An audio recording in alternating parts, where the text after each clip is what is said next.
Dear friends, now we are going to take up a topic.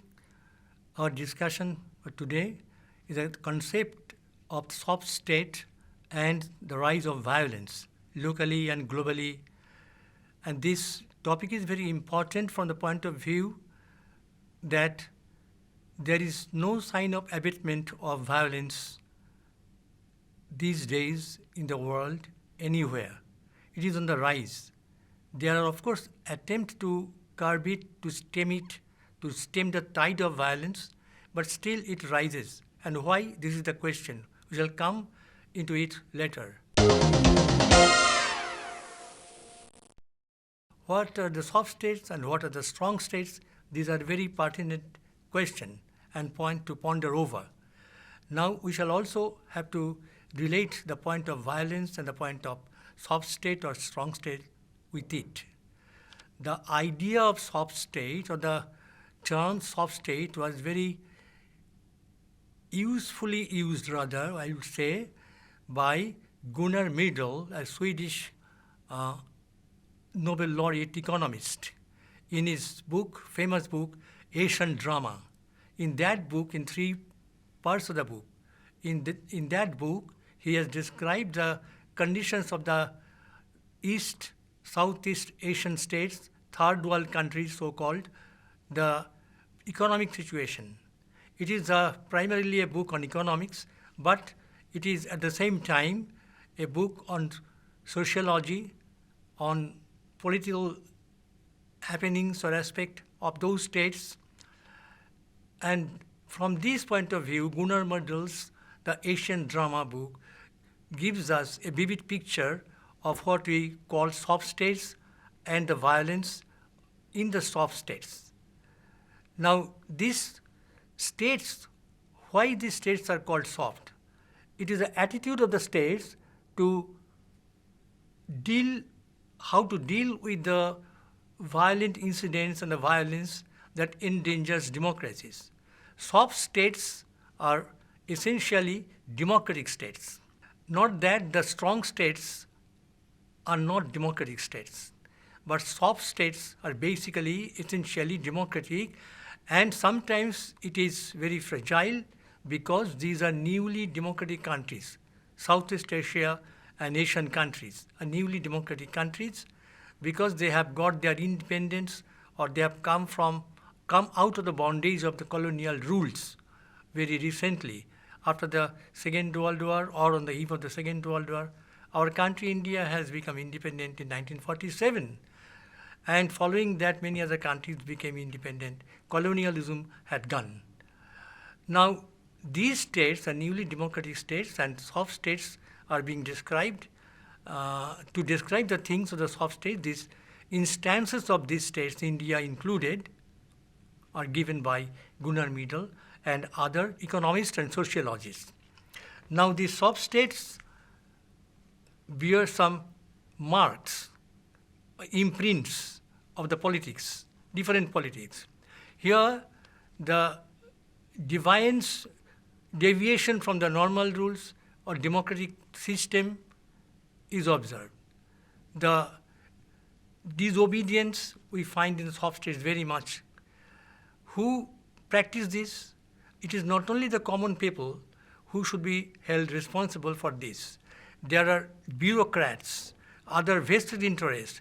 They are very intelligent group, very powerful lobbies, and they try to utilize these democratic features, democratic flexibilities of these states to carry favor to their own selves. Thus, they make the states very vulnerable to violence and other vices. How? We are coming to this point later. Now, observing the law, this is the fundamental thing, law and order, fundamental thing of any state, and more so in case of the soft states, in case of the democratic states of the East, of the third world countries. But this observance of rules, observance of laws is not done properly. And actually, the vested interests do not want that rules should be entrenched on the soil, and the common people should also be very obedient to it. Thus, a hiatus is created between the rulers and the ruled, and between the bureaucrats and the common people or ordinary people. Through this hole enters the politics of violence. We shall come to the point of violence, which is created or nurtured by the corrupt officials, corrupt persons in the society, in the economic system of the state. They're trying to dismantle the essence of democracy under the cover of democracy itself, keeping the people ignorant, keeping them illiterate, and so many devices are there to keep the states very unstable or weak, fragile. Thus, the concept of soft state described by Gunnar Myrdal, we find in his Asian drama, the book, famous book. So, I am now giving an idea of the violence. What is violence? Instead of relying on my own description of it, I'll first give you some quote made by a very famous person. I will read it out.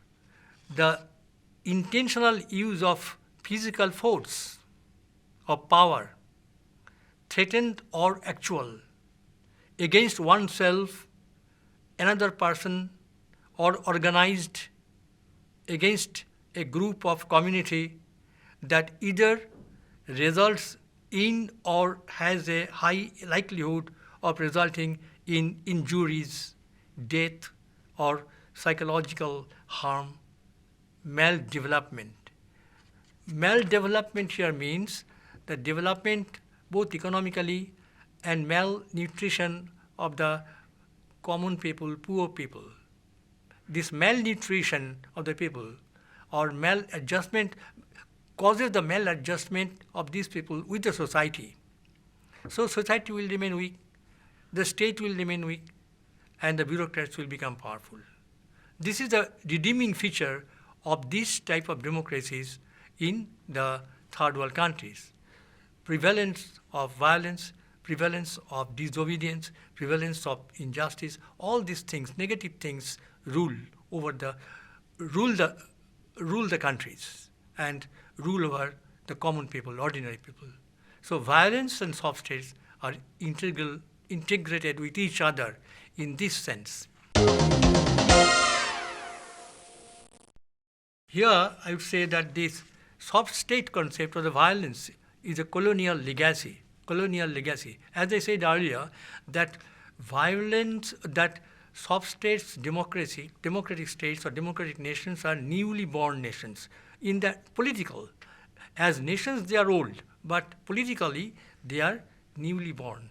And as these democratic states are very fragile and people are illiterate, people are yet to gather some force to consolidate the democratic spirit of their mind, democratic system and the state.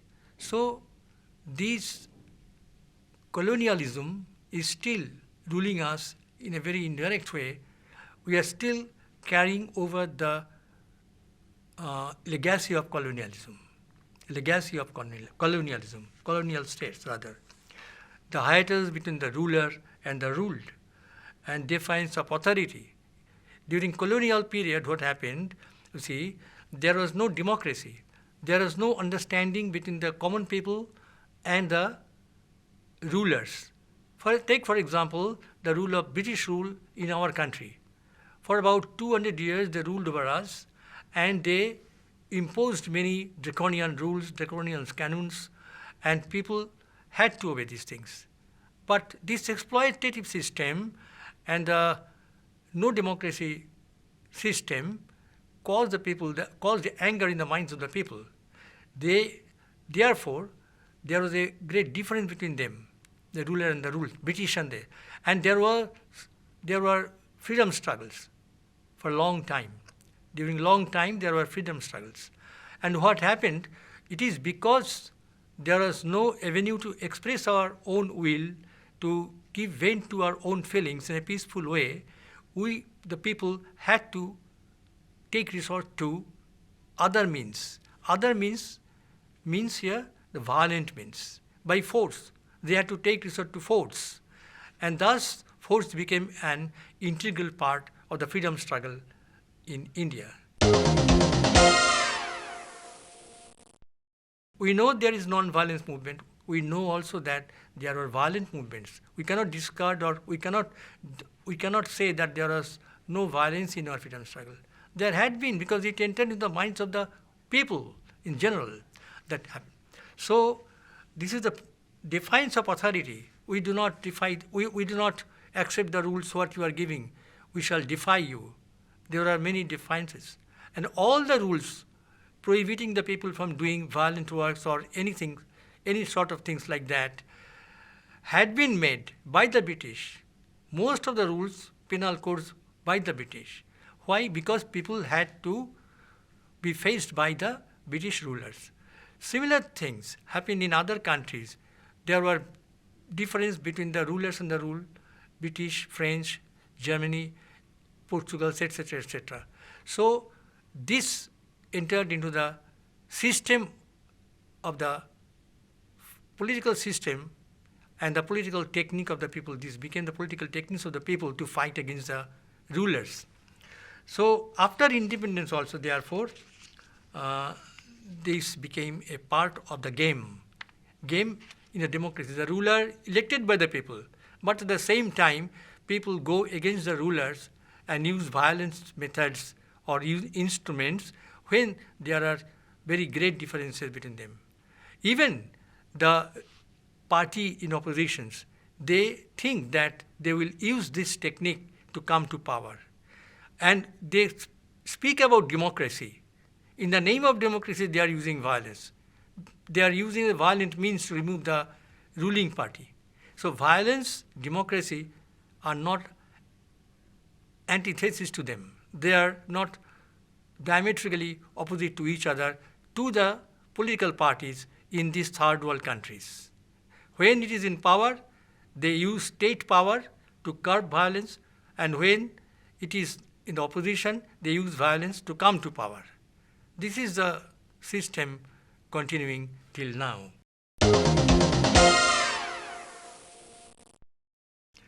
And the state becomes fragile.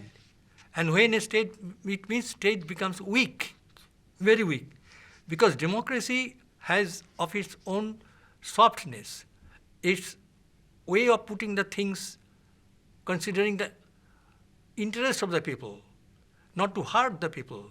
It takes some time, there's procedural time to reach or come to any sort of conclusion, to implement a policy, implement a program, which a dictatorial countries does not need to bother about it. Say China, the communist China, so-called communist China, this country does not need to sit and think about how much time it will take to implement this program. But India or other countries like India have to wait, have some patience to think over the matter before implementing a policy. Even sometimes a policy accepted by the parliament or law made by the parliament had to be resented because of popular anger against it. So democracy has many vagaries, has many problems to solve, mitigate before for the sake of satisfying the people. So state becomes soft, state becomes weak, state becomes fragile in these circumstances. And a fragile state means people become vulnerable to many shocks, multiple shocks people have to receive. People are innocent. People are genuine lover of democracy. People think that they should be given their dues properly in a peaceful way. Now, violence, if used like this, and a state fails to mitigate the violence or face the violence strongly, then it becomes soft state and people become the victims of this, of consequences of the violence. A state cannot face the violent people. Sometimes the state has to make compromise with these forces hostile to democracy. Thus, people are the victims of multiple shocks in a soft state.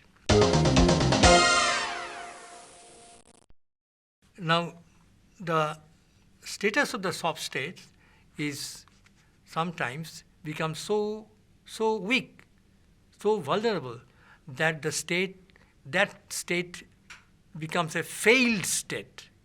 We can say the state has failed. It's a failed state. Sometimes we know in very small area or state, like say in India, there are many states and only 1-2 states. If there is a breakdown of the constitutional machinery, the president's rule is imposed there upon that state. It means the state machinery, the government has failed, and if the failed government, the government should go. People should newly elect another government. A new election will be held, another election will be held, and till that time, a strong power should rule over the state government. It is called in our country the presidential rule, president's rule, not presidential, president's rule, emergency rule. This is the emergency situation. Similar things are there also in other countries, like third world countries there. And these countries sometimes enter into the military channel or lobby. We see in Pakistan what is happening there. Sometimes in Bangladesh also we saw that.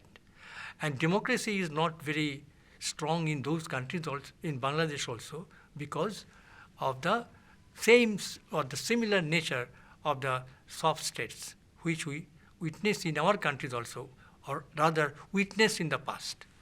So the social and the political indiscipline, social indiscipline and political indiscipline, this is the bedrock of violence. Bedrock of violence. Intolerance is the hallmark of violence. Intolerance is the hallmark of violence. How does this intolerance enter into the minds of the people? It is a very important question we have to take up now. The mindset of the people has changed. As I said earlier, that during the British rule or colonial rule in our country, to take an example, if we take example, India as an example, the fighting spirit was not only non-violent. Against something, if we fight, even if it is non-violent, we have to imbibe some power from outside, and that sometimes make us or made the people violent in their nature, though they did not express it in very overt way or manner while fighting against the ruler, but they had to fight with the spirit in their mind, sometimes violent, sometimes non-violent. Non-violent people are also violent in their nature. The mindset changed. And as I said earlier also, that when these minds, they get independence, with this mindset, the mindset does not change with the achievement of the independence itself. Mind remains what it had been a few days ago, few years ago, before independence. It does not undergo a sea change with the independence immediately. So this mindset has set the politics of these soft states, the politics of violence, politics of non-violence also. Violent political parties are not necessarily undemocratic, but many political parties in the soft states who believe in violence only, they do not believe in the basic characteristics or basic hallmarks of democratic state or democracy. They think that this government should go or must be thrown out by violent means. And violence is the, as Marx said, midwife of history. They believe that violence is the midwife of history. So these parties, these people are hostile to democracy, forces hostile to democracy. Now we can say that these people or brand of parties justify violence for the sake of democracy, of their own color, for the sake of interest of the people, general people, common people. This makes us, and this, they take the advantage of the constitution of the soft states, the democratic system of the soft states. A democratic government cannot just use a force and kill the people to curb the violent mobs or violent parties or perpetrator of violence. They take the advantage of the patience, of the procedural wranglings of using force, whether to use force or not to use force, like to be or not to be. And they take the advantage because they do not have any respect for democratic norms. They enter into it. This is the weakness of the soft state. This is the weakness of a state which had to think twice before using force against some people who are obviously trying to destroy democracy. The failed state, and then the people of this soft state or the so-called failed state had to pass through another long tunnel, long tunnel of darkness. Democracy has to be suspended or to be put to rail by tremendous effort, great effort by the people themselves, by any means they know. So, soft state and violence go side by side. I'm coming now to the state's foreign policy and softness, or the power of the state regarding the foreign policy, show of power. India has been regarded as a very soft state, a very soft belly on the mother earth. So hit India. Take the advantage of India's lackadaisical nature of foreign policy, or to be or not to be like attitude. It happened in 1962, we know, when China invaded India. We were caught unaware. Sufficient signal was there when China took up or devoured Tibet. India government at the time did not take it into great consideration or did not consider it as a sign of great danger to India. In 1962, India had been invaded by China, and China is gradually is encroaching upon the territory of India since that time in the name of resettling the so-called McMahon line. There is different history. Now, friends, you see here that things are changing. Things have changed a lot.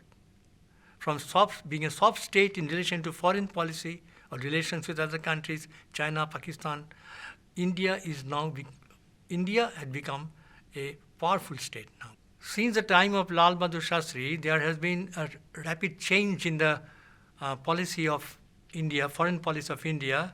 There has been a paradigm shift in the sense that India has shown her mettle to the world, that it will not tolerate anything that will invade India or jeopardize India's interests. In the time of Indira Gandhi, since Lal Bahadur, Indira Gandhi, now we are coming down to the regime of Prime Minister Narendra Modi ji, who has made a very great, massive change or impression, given an impression to the world that India will does stand very strongly against any sort of war or any invasion, anyone showing red eye to India.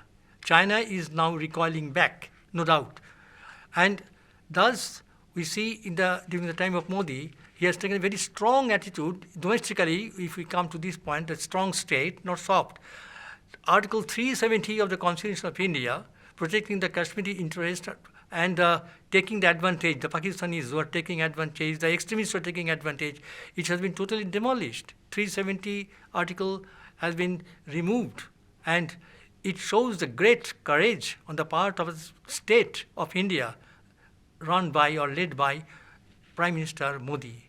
India, I will say also that the demonetization is also a very great show of power demonstrated by the Prime Minister Modi. Whether it is good or bad, the different thing economically, whether it was correct or not correct, how strong it was, different thing. But that such a decision had been taken by this government Modi is a very great thing to remember all the time when we shall think about the power, paradigm shift of power of the government, show of power, demonstration of power. It is no longer a soft state in the older sense, internally and externally, I would say. Thus, India is now dealing with terrorism with iron hand, And there is no fear so long as this policy continues in our country by the present government. Now I would just end up with one thing, that this violence, psychological violence, it may be sexual violence, it may be gender jealousy, and it is personal violence, it is collective violence. All these things are in the canvas of violence. We have to deal with this personally, collectively, socially, politically also. And this political will of the state is now becoming very strong, becoming very manifest at present. So we think that the regime of violence, that this rule, the violent people ruled over us, secretly, covertly or covertly, will come to an end. Corruption was a very important bastion of violence, and the element that weakened our state, made our state very fragile. So these things are now showing the signs of coming to an end. Violence continuing in Bangladesh. The great number of people, minorities, Hindus, are trickling to India. And this may, in future, give rise to another problem with Bangladesh. This India will have to show up its strong power, its strong face, the metal, and we hope that this will be shown, that India is not a soft state. By the present government, it will be demonstrated. People hope so. Thank you very much.